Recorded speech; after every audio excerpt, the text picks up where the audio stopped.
बात ये थी कि वो अब उस पहाड़ी की चोटी पर पहुंच चुके थे। जैसे ही ये पहाड़ की चोटी पर पहुंचे तो इनके पैरों तले जमीन निकल गई, क्योंकि पहाड़ पर चढ़कर इन्हें पता चला कि वो इतने दिनों से जिस दिशा में चल रहे थे वो गलत दिशा थी। आगे रास्ता खत्म ही नहीं होता।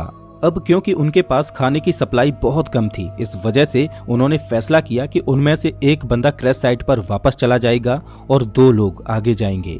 इस वजह से विजेंटिन वापस लौट जाता है और पराडो और कनेसा आगे बढ़ते रहते हैं। उस पहाड़ की चोटी पर चढ़ने के बाद इनको सही रास्ते का अनुमान हो जाता है और ये दोनों कई दिनों तक आगे बढ़ते रहते हैं और कुछ दिनों के बाद इन्हें नदी की एक छोटी सी धारा मिलती है।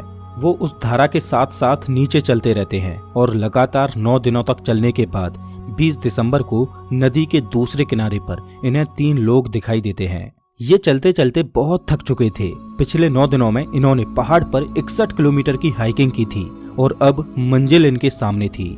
इन्होंने उनसे मदद की गुहार लगाई, लेकिन वो लोग टुमारो बोलकर चले गए। उस दिन उन्हें कोई मदद नहीं मिल पाई, लेकिन अगले ही दिन वो विलेजर फिर से वापस आया और एक पत्थर में कागज और पेन लपेटकर नदी के दूसरे किनारे पर फेंका। नांदो पराडो ने पेन और कागज को उठाकर जो भी घटना घटी थी उसके बारे में सब कुछ लिख दिया। जब उस विलेजर ने उस पेपर को पढ़ा तो वो सब कुछ समझ गया, क्योंकि उसे पता था कि इन पहाड़ियों में कुछ दिन पहले प्लेन क्रैश हुआ था और उस एरिया में भी पूछताछ के लिए लोग आए थे। लेकिन वो हैरान था कि ये लोग अभी तक जिंदा कैसे बचे हैं।